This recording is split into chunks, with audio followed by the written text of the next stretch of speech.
10. 2 promises.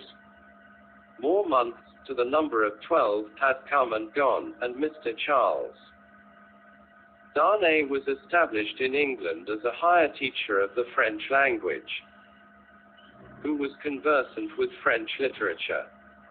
In this age, he would have been a professor. In that age, he was a tutor. He read with young men who could find any leisure and interest for the study of a living tongue spoken all over the world, and he cultivated a taste for its stores of knowledge and fancy.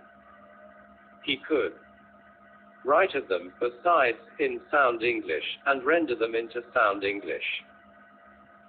Such masters were not at that time easily found. Princes that had been, and kings that were to be, were not yet of the teacher class, and no ruined nobility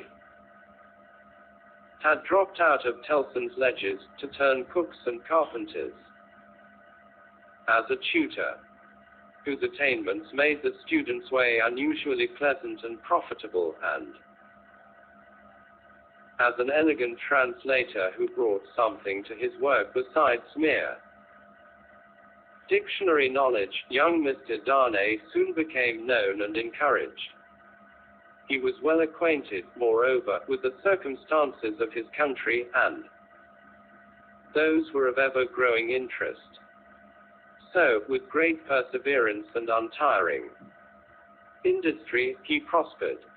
In London, he had expected neither to walk on pavements of gold, nor to lie on beds of roses. If he had had any such exalted expectation, he would not have prospered.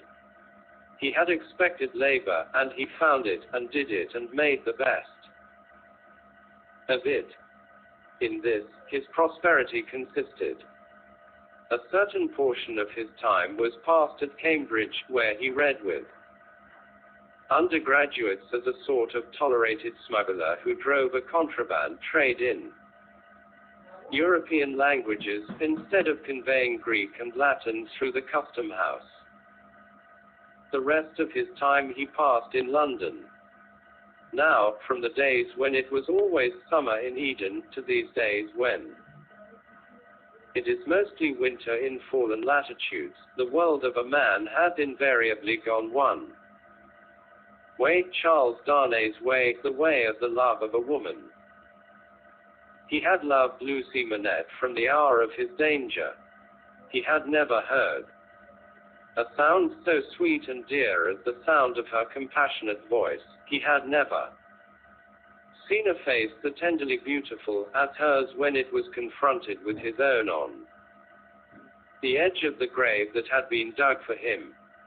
But he had not yet spoken to her on the subject, the assassination at the deserted chateau far away beyond the heaving water and the long, dusty roads, the solid stone chateau which had itself become the mere mist of a dream, had been done a year, and he had never yet by so much as a single spoken word disclosed to her the state of his heart. That he had his reasons for this, he knew full well. It was again a summer day, when, lately arrived in London from his college occupation, he turned into the quiet corner in Soho, bent on seeking an opportunity of opening his mind to Dr. Manette. It was the close of the summer day, and he knew Lucy to be out with Miss Pross. He found the doctor reading in his armchair at a window. The energy which had at once supported him under his old sufferings and aggravated their sharpness had been gradually restored to him. He was now a very energetic man. Indeed, with great firmness of purpose, strength of resolution, and vigor of action. In his recovered energy he was sometimes a little fitful and sudden, as he had at first been in the exercise of his other recovered faculties, but this had never been frequently observable, and had grown more and more rare. He studied much, slept little, sustained a great deal of fatigue with ease, and was equably cheerful. To him now entered Charles Darnay, at sight of whom he laid aside his book and held out his hand.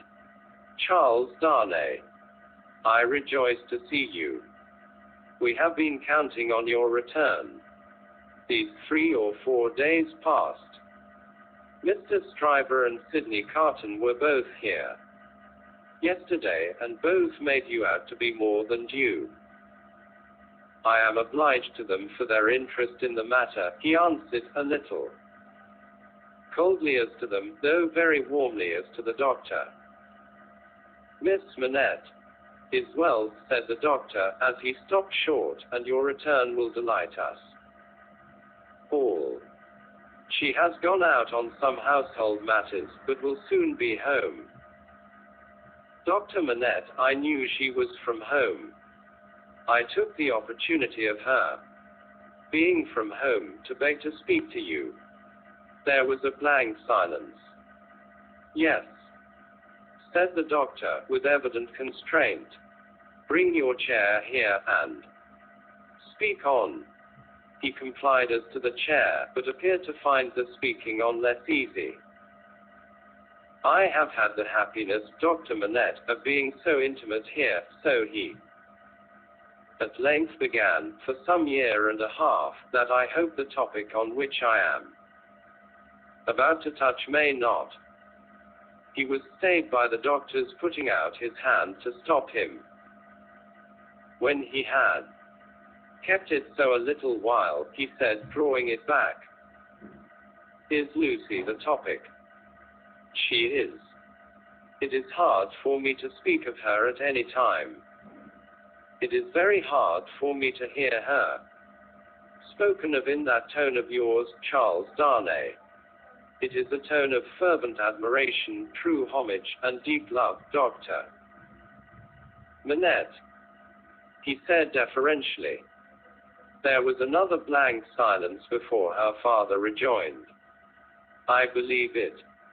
I do you justice, I believe it. His constraint was so manifest, and it was so manifest, too, that it originated in an unwillingness to approach the subject that Charles Darnay hesitated. Shall I go on, sir? Another blank. Yes, go on. You anticipate what I would say, though you cannot know how earnestly I say it, how earnestly I feel it, without knowing my secret heart, and the hopes and fears and anxieties with which it has long been laden. Dear Dr. Manette, I love your daughter fondly, dearly, disinterestedly, devotedly. If ever there were love in the world, I love her. You have loved yourself, let your old love speak for me. The doctor sat with his face turned away, and his eyes bent on the ground. At the last words, he stretched out his hand again, hurriedly, and cried, Not that, sir. Let that be. I adjure you, do not recall that. His cry was so like a cry of actual pain, that it rang in Charles Darnay's ears, long after he had ceased. He motioned with the hand he had extended, and it seemed to be an appeal to Darnay to pause. The latter so received it, and remained silent. I ask your pardon, said the doctor, in a subdued tone, after some moments. I do not doubt your loving Lucy, you may be satisfied of it. He turned towards him in his chair, but did not look at him, or raise his eyes. His chin dropped upon his hand, and his white hair overshadowed his face. Have you spoken to Lucy? No. Nor written? Never. It would be ungenerous to affect not to know that your self-denial is to be referred to your consideration for her father. Her father thanks you. He offered his hand, but his eyes did not go with it. I know, said Darnay, respectfully. How can I fail to know, Dr. Manette? I, who have seen you together from day to day, that between you and Miss Manette there is an affection so unusual, so touching, so belonging to the circumstances in which it has been nurtured, that it can have few parallels, even in the tenderness between a father and child. I know, Dr. Manette, how can I fail to know, that mingled with the affection and duty of a daughter who has become a woman, there is, in her heart towards you, all the love and reliance of infancy itself. I know that, as in her childhood she had no parent, so she is now devoted to you with all the constancy and fervor of her present years and character, united to the trustfulness and attachment of the early days in which you were lost to her.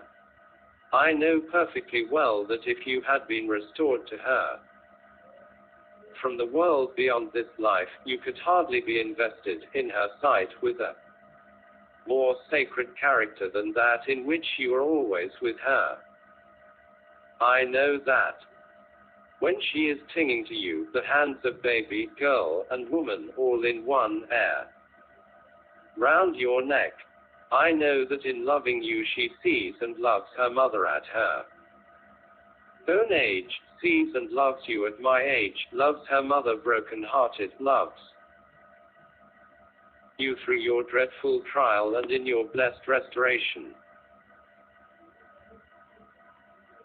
I have known this night and day, since I have known you in your home.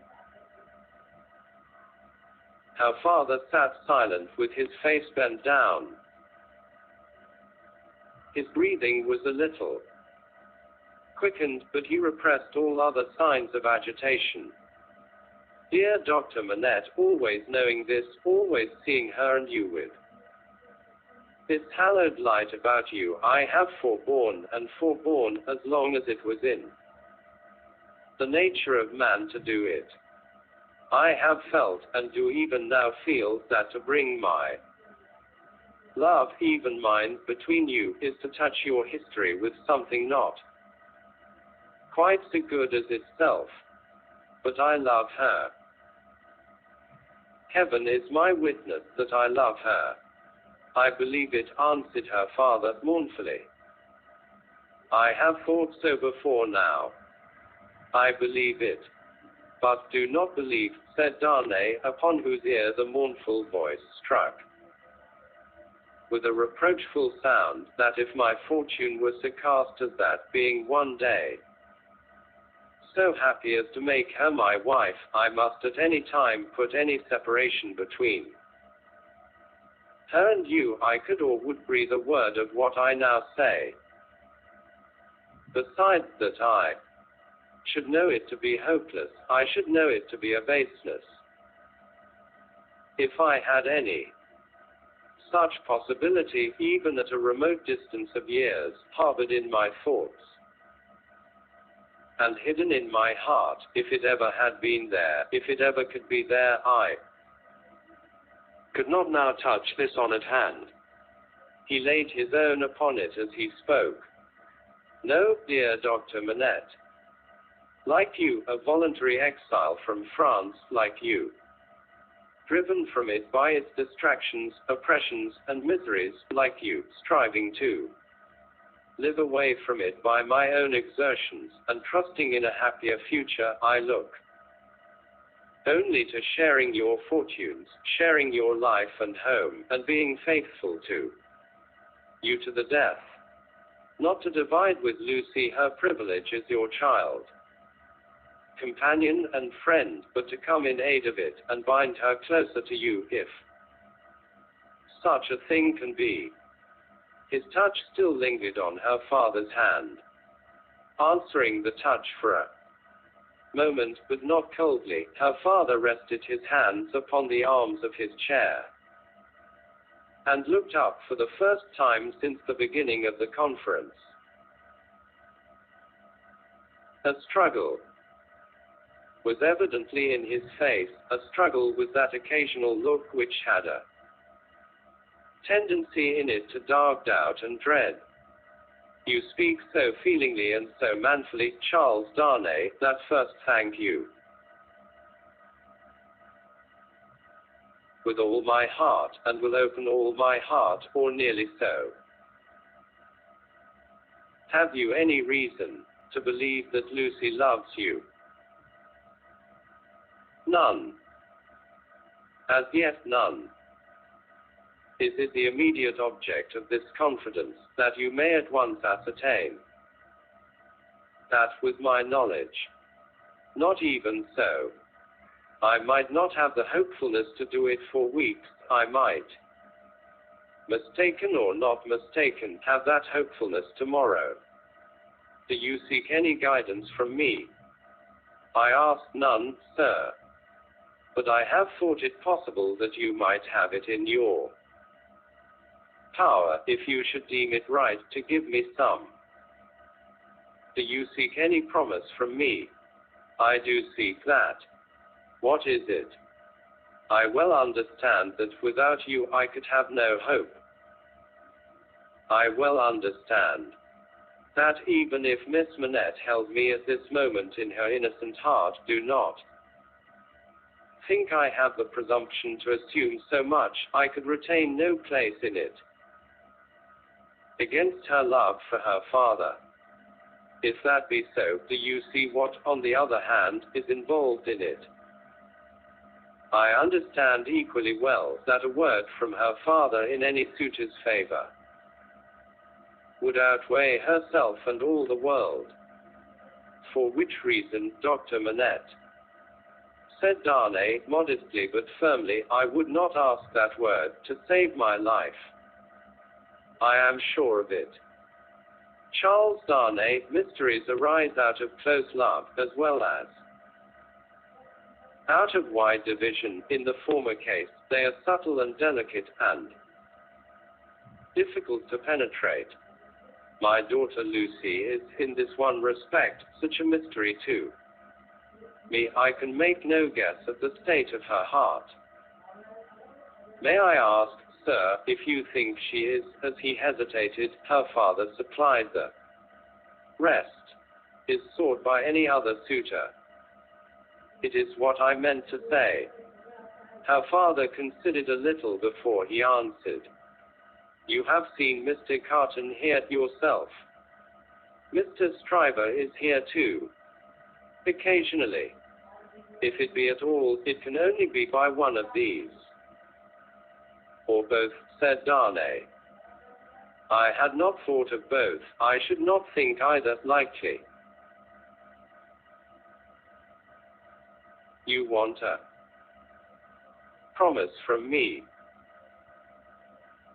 Tell me what it is.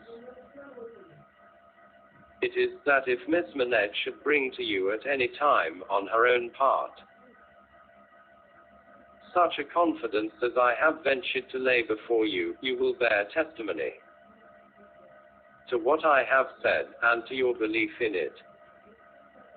I hope you may be able to think so well of me, as to urge no influence against me. I say nothing more of my stake in this is what I ask. The condition on which I ask it, and which you have an undoubted right to require, I will observe immediately. I give the promise, said the doctor, without any condition. I believe your object to be, purely and truthfully, as you have stated it. I believe your intention is to perpetuate, and not to weaken, the ties between me and my other and far dearer self. If she should ever tell me that you are essential to her perfect happiness, I will give her to you. If there were, Charles Darnay, if there were, quote, the young man had taken his hand gratefully, their hands were joined as the doctor spoke.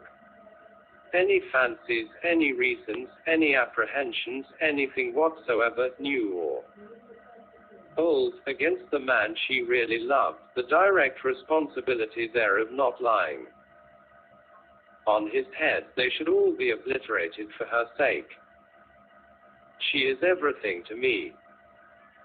More to me than suffering, more to me than wrong, more to me, well. This is idle talk. So strange was the way in which he faded into silence, and so strange his fixed look when he had ceased to speak, that Darnay felt his own hand turn cold in the hand that slowly released and dropped it.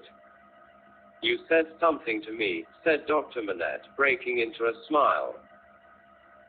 What was it you said to me? He was at a loss how to answer, until he remembered having spoken of a condition. Relieved as his mind reverted to that, he answered, your confidence in me ought to be returned with full confidence on my part. My present name, though but slightly changed from my mother's, is not, as you will remember, my own. I wish to tell you what that is, and why I am in England. Stop, said the doctor of Beauvais. I wish it that I may the better deserve your confidence, and have no secret from you. Stop. For an instant, the doctor even had his two hands at his ears, for another instant even had his two hands laid on Darnay's lips. Tell me when I ask you, not now. If your suit should prosper, if Lucy should love you, you shall tell me on your marriage morning. Do you promise? Willingly. Give me your hand. She will be home directly, and it is better she should not see us together tonight. Go. God bless you. It was dark when Charles Darnay left him, and it was an hour later and darker when Lucy came home. She hurried into the room alone, for Miss Pross had gone straight upstairs, and was surprised to find his reading chair empty. My father, she called to him. Father dear. Nothing was said in answer, but she heard a low hammering sound in his bedroom. Passing lightly across the intermediate room, she looked in at his door, and came running back frightened, crying to herself, with her blood all chilled. What shall I do? What shall I do? Her uncertainty lasted but a moment. She hurried back, and tapped at his door, and softly called to him. The noise ceased at the sound of her voice, and he presently came out to her, and they walked up and down together for a long time. She came down from her bed to look at him in his sleep that night. He slept heavily, and his tray of shoemaking tools, and his old unfinished work were all as usual. Next chapter. 11. A companion picture. Sydney, said Mr. Stryver, on that self-same night, or morning, to his jackal. Mix another bowl of punch, one have something to say to you. Sydney had been working double tides that night, and the night before, and the night before that, and a good many nights in succession, making a grand clearance among Mr. Stryver's papers before the setting in of the long vacation. The clearance was effected at last. The Stryver arrears were handsomely fetched up. Everything was got rid of until November should come with its fogs. Atmospheric, and fogs legal, and bring grist to the mill again. Sydney was none the livelier and none the soberer for so much application. It had taken a deal of extra wet toweling to pull him through the night. A Correspondingly extra quantity of wine had preceded the toweling, and he was in a very damaged condition, as he now pulled his turban off and threw it into the basin in which he had steeped it at intervals for the last 6 hours. "Are you mixing that other bowl of punch?" said Stryver the portly, with his hands in his waistband, glancing round from the sofa where he lay on his back. "I am. Now, look here. I am going to tell you something that will rather surprise you, and that perhaps will make you think me not quite as shrewd as you usually do think me. I intend to marry. Do you?" "Yes. And not for money. What do you say now?" "I don't feel disposed to say much." "Who is she?" "Guess." "Do I know her?" "Guess." "I am not going to guess at 5 o'clock in the morning, with my brains frying and sputtering in my head. If you want me to guess, you must ask me to dinner." "Well then, I'll tell you," said Stryver, coming slowly into a sitting posture. "Sidney, I rather despair of making myself intelligible to you, because you are such an insensible dog." "And you," returned Sidney, busy concocting the punch, "are such a sensitive and poetical spirit." "Come," rejoined Stryver, laughing boastfully, "though I don't prefer any claim to being the soul of romance, for I hope I know better, still I am a tenderer sort of fellow than you. You are a luckier, if you mean that." "I don't mean that. I mean I am a man of more. Say gallantry, while you are about it," suggested Carton. "Well, I'll say gallantry. My meaning is that I am a man," said Stryver, inflating himself at his friend as he made the punch, "who cares more to be agreeable, who takes more pains to be agreeable, who knows better how to be agreeable in a woman's society than you do."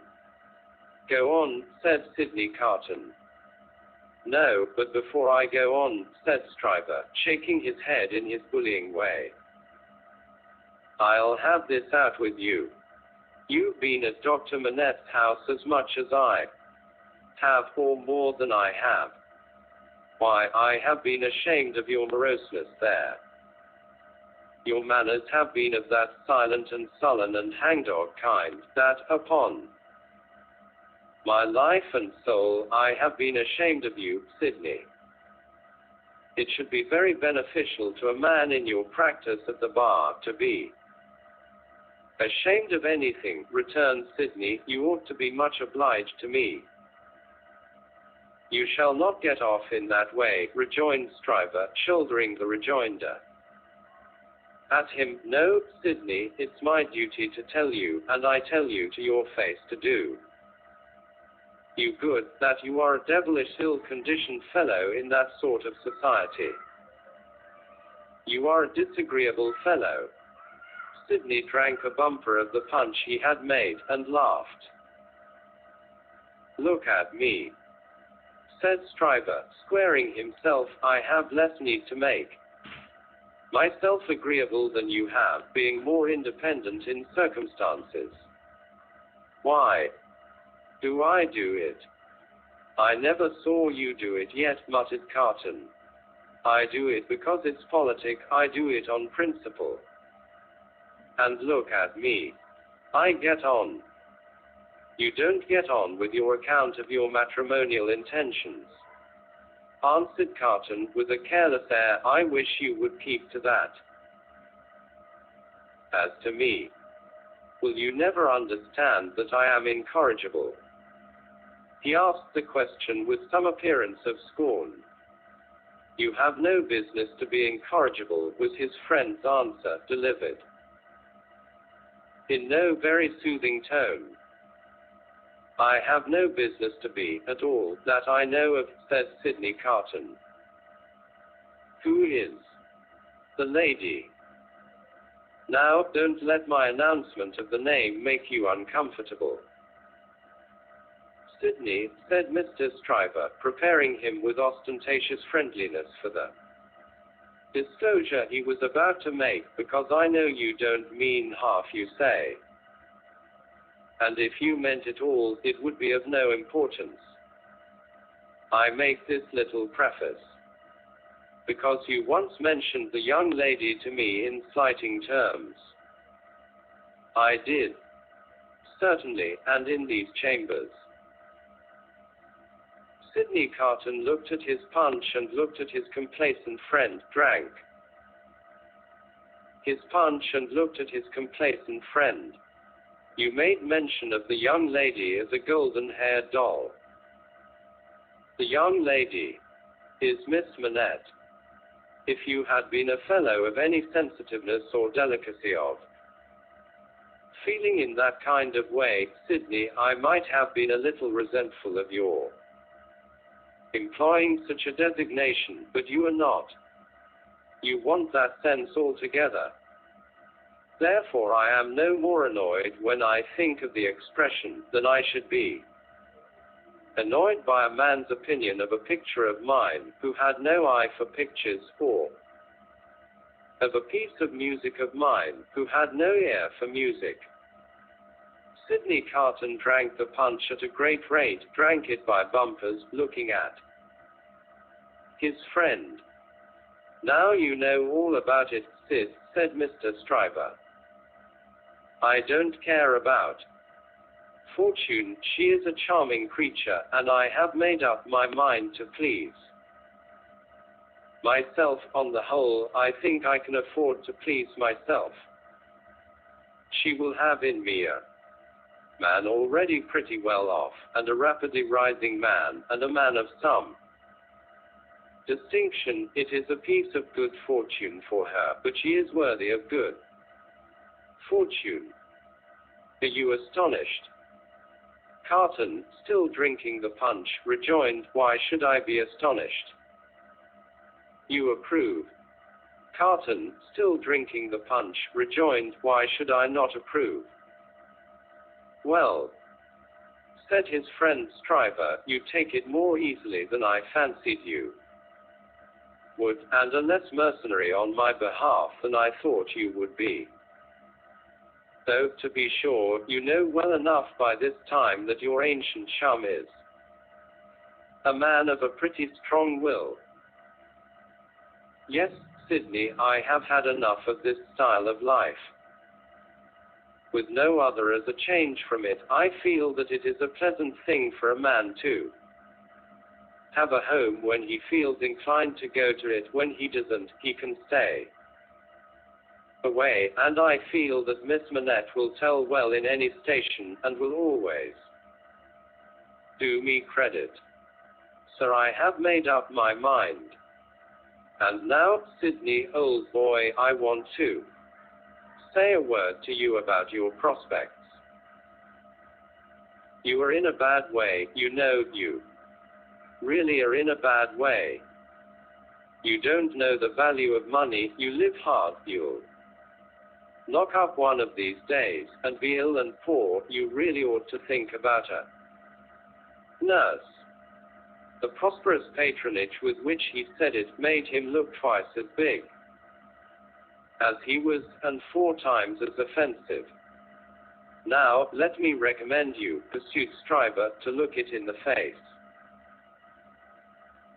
I have looked it in the face, in my different way. Look it in the face, you, in your different way. Marry. Provide somebody to take care of you. Never mind your having no enjoyment of women's society, nor understanding of it, nor tact for it. Find out somebody. Find out some respectable woman with a little property. Somebody in the landlady way, or lodging-letting way, and marry her against a rainy day. That's the kind of thing for you. Now think of it, Sidney. I'll think of it, said Sidney. Next chapter. 12. The Fellow of Delicacy. Mr. Stryver, having made up his mind to that magnanimous bestowal of good fortune on the doctor's daughter, resolved to make her happiness known to her before he left town for the long vacation.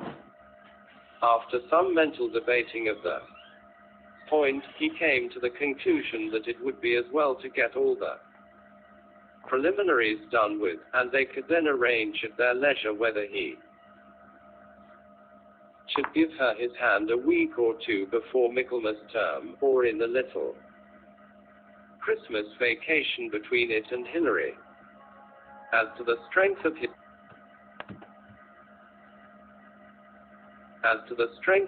case, he had not a doubt about it, but clearly saw his way to the verdict. Argued with the jury on substantial worldly grounds, the only grounds ever worth taking into account, it was a plain case, and had not a weak spot in it. He called himself for the plaintiff, there was no getting over his evidence. The counsel for the defendant threw up his brief, and the jury did not even turn to consider. After trying it, Stryver, C.J., was satisfied that no plainer case could be. Accordingly, Mr. Stryver inaugurated the long vacation with a formal proposal to take Miss Manette to Vauxhall Gardens, that failing, to Ranelagh. That unaccountably failing too, it behoved him to present himself in Soho, and there declare his noble mind. Towards Soho, therefore, Mr. Stryver shouldered his way from the Temple, while the bloom of the long vacation's infancy was still upon it. Anybody who has seen him projecting himself into Soho while he was yet on St. Dunstan's side of Temple Bar, bursting in his full-blown way along the pavement to the jostlement of all weaker people, might have seen how safe and strong he was. His way taking him past Tellson's, and he both banking at Tellson's and knowing Mr. Lorry as the intimate friend of the Manettes, it entered Mr. Stryver's mind to enter the bank, and reveal to Mr. Lorry the brightness of the Soho horizon. So, he pushed open the door with the weak rattle in its throat, stumbled down the 2 steps, got past the 2 ancient cashiers, and shouldered himself into the musty back closet where Mr. Lorry sat at great books ruled for figures, with perpendicular iron bars to his window, as if that were ruled for figures too, and everything under the clouds were a sum. "Halloa," said Mr. Stryver. "How do you do? I hope you are well." It was Stryver's grand peculiarity that he always seemed too big for any place or space. He was so much too big for Tellson's that old clerks in distant corners looked up with looks of remonstrance, as though he squeezed them against the wall. The house itself, magnificently reading the paper quite in the far-off perspective, lowered displeased, as if the Stryver head had been butted into its responsible waistcoat. The discreet Mr. Lorry said, in a sample tone of the voice he would recommend under the circumstances, "How do you do, Mr. Stryver?" "How do you do, sir?" and shook hands. There was a peculiarity in his manner of shaking hands, always to be seen in any clerk at Tellson's who shook hands with a customer when the house pervaded the air. He shook in a self-abnegating way, as one who shook for Tellson and Company. "Can I do anything for you, Mr. Stryver?" asked Mr. Lorry, in his business character. Why, no, thank you. This is a private visit to yourself, Mr. Lorry. I have come for a private word. Oh, indeed, said Mr. Lorry, bending down his ear, while his eyes strayed to the house afar off. I am going, said Mr. Stryver, leaning his arms confidentially on the desk. Whereupon, although it was a large double one, there appeared to be not half desk enough for him. I am going to make an offer of myself in marriage to your agreeable little friend, Miss Manette, Mr. Lorry. Oh dear me, cried Mr. Lorry, rubbing his chin, and looking at his visitor dubiously. Oh dear me, sir, repeated Stryver, drawing back. Oh dear you, sir. What may your meaning be, Mr. Lorry? My meaning, answered the man of business, is, of course, friendly and appreciative, and that it does you the greatest credit, and, in short, my meaning is everything you could desire. But really, you know, Mr. Stryver, Mr. Lorry paused, and shook his head at him in the oddest manner, as if he were compelled against his will to add, internally, you know, there really is so much too much of you. Well, said Stryver, slapping the desk with his contentious hand, opening his eyes wider, and taking a long breath, if I understand you, Mr. Lorry, I'll be hanged. Mr. Lorry adjusted his little wig at both ears as a means towards that end, and bit the feather of a pen. D.N. it all, sir, said Stryver, staring at him. Am I not eligible? Oh dear, yes. Yes. Oh yes, you're eligible, said Mr. Lorry. If you say eligible, you are eligible. Am I not prosperous? Asked Stryver. Oh, if you come to prosperous, you are prosperous, said Mr. Lorry. And advancing. If you come to advancing, you know, said Mr. Lorry, delighted to be able to make another admission. Nobody can doubt that. Then what on earth is your meaning, Mr. Lorry? Demanded Stryver, perceptibly crestfallen. Well, were you going there now? Asked Mr. Lorry. Straight, said Stryver, with a plump of his fist on the desk. Then I think I wouldn't, if I was you. Why? Said Stryver. Now I'll put you in a corner, forensically shaking a forefinger at him. You are a man of business and bound to have a reason. State your reason. Why wouldn't you go? Because, said Mr. Lorry, I wouldn't go on such an object without having some cause to believe that I should succeed.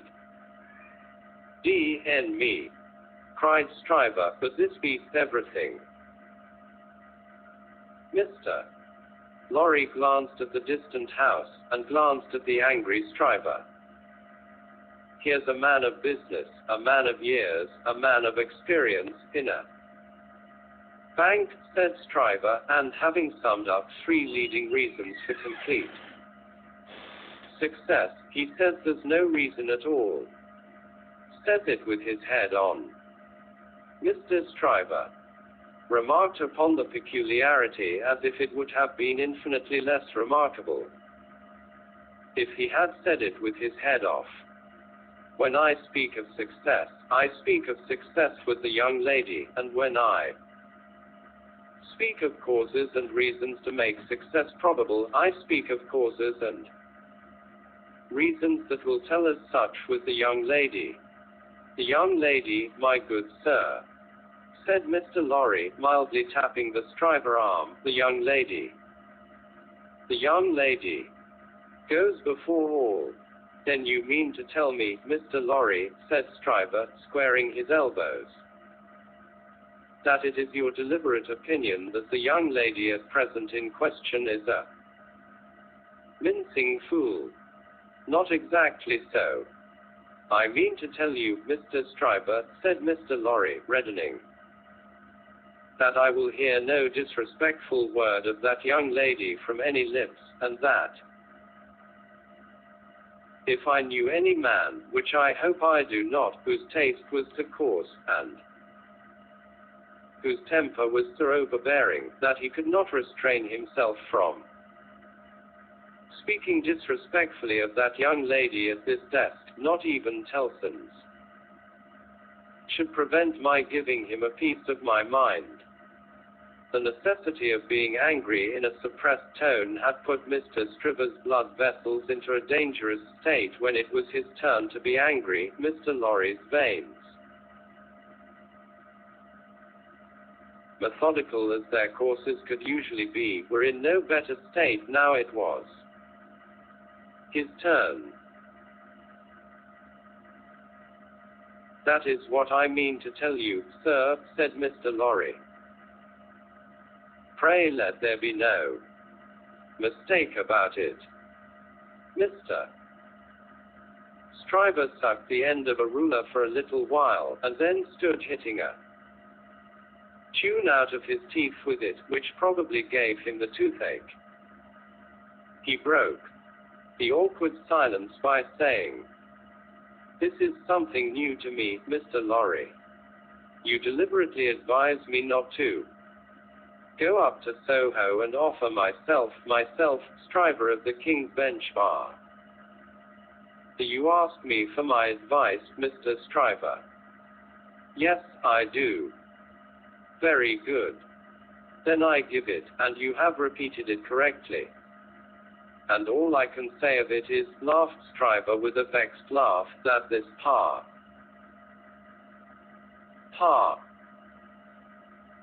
beats everything past, present, and to come."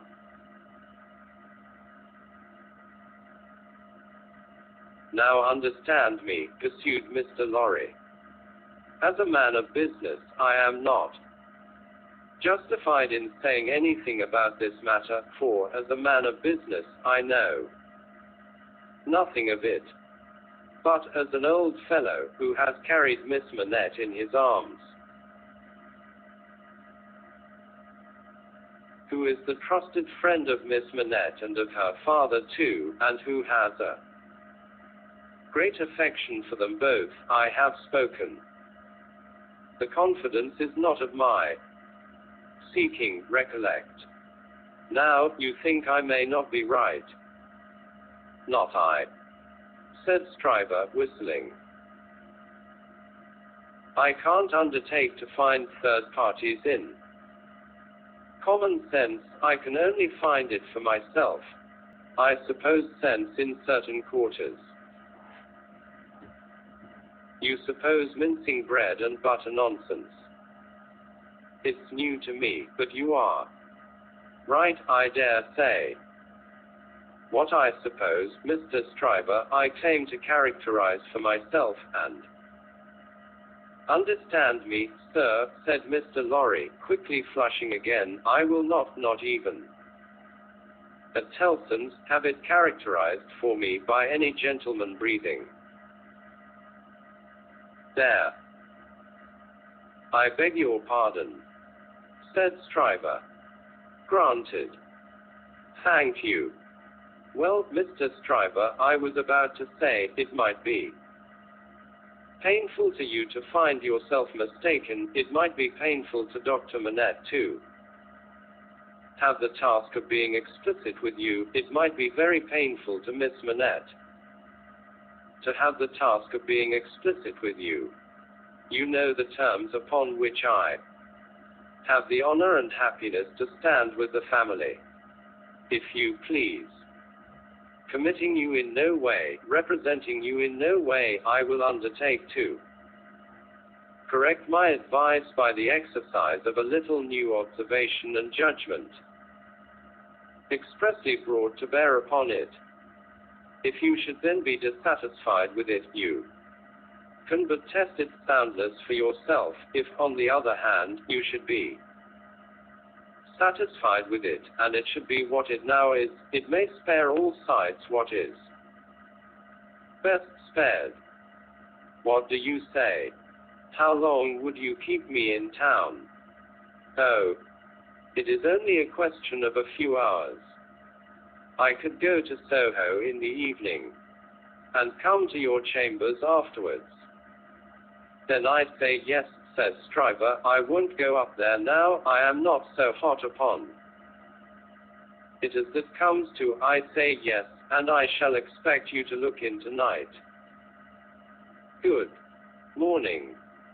Then Mr. Stryver turned and burst out of the bank, causing such a concussion of air on his passage through, that to stand up against it bowing behind the two counters required the utmost remaining strength of the two ancient clerks. Those venerable and feeble persons were always seen by the public in the act of bowing, and were popularly believed, when they had bowed a customer out, still to keep on bowing in the empty office until they bowed another customer in. The barrister was keen enough to divine that the banker would not have gone so far in his expression of opinion on any less solid ground than moral certainty.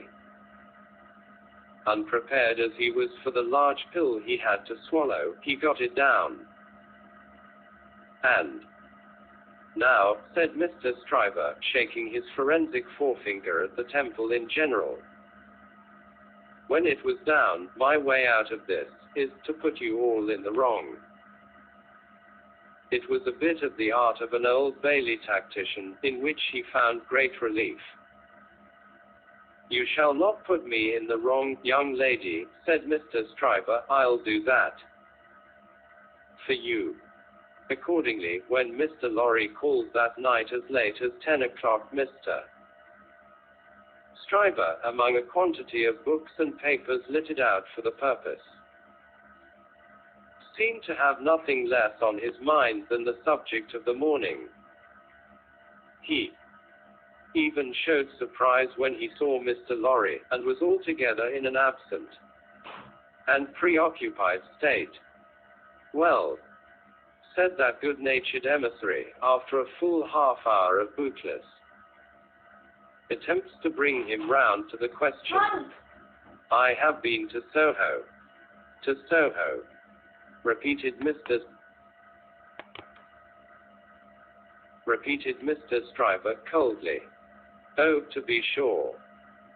What am I thinking of? And I have no doubt, said Mr. Lorry, that I was right in the conversation we had. My opinion is confirmed, and I reiterate my advice. I assure you, returned Mr. Stryver, in the friendliest way, that I am sorry for it on your account, and sorry for it on the poor father's account. I know this must always be a sore subject with the family, let us say no more about it. I don't understand you, said Mr. Lorry. I dare say not, rejoined Stryver, nodding his head in a smoothing and final way. No matter, no matter. But it does matter, Mr. Lorry urged. No, it doesn't, I assure you it doesn't. Having supposed that there was sense where there is no sense, and a laudable ambition where there is not a laudable ambition, I am well out of my mistake, and no harm is done. Young women have committed similar follies often before, and have repented them in poverty and obscurity often before.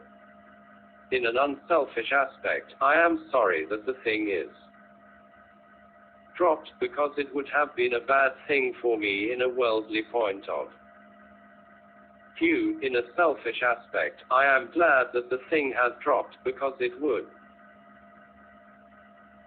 have been a bad thing for me in a worldly point of view. It is hardly necessary to say I could have gained nothing by it. There is no harm at all done.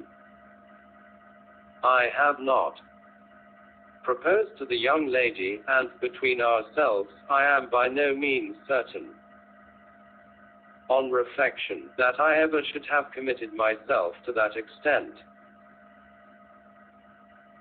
Mr. Lorry, you cannot control the mincing vanities and giddinesses of empty-headed girls. You must not expect to do it, or you will always be disappointed. Now pray say no more about it. I tell you, I regret it on account of others, but I am satisfied on my own account. And I am really very much obliged to you for allowing me to sound you, and for giving me your advice. You know the young lady better than I do. You were right, it never would have done. Mr. Lorry was so taken aback that he looked quite stupidly at Mr. Stryver, shouldering him towards the door, with an appearance of showering generosity, forbearance, and goodwill on his erring head. Make the best of it, my dear sir, said Stryver. Say no more about it. Thank you again for allowing me to sound you good night. Mr. Lorry was out in the night before he knew where he was. Mr. Stryver was lying back on his sofa, winking at his ceiling.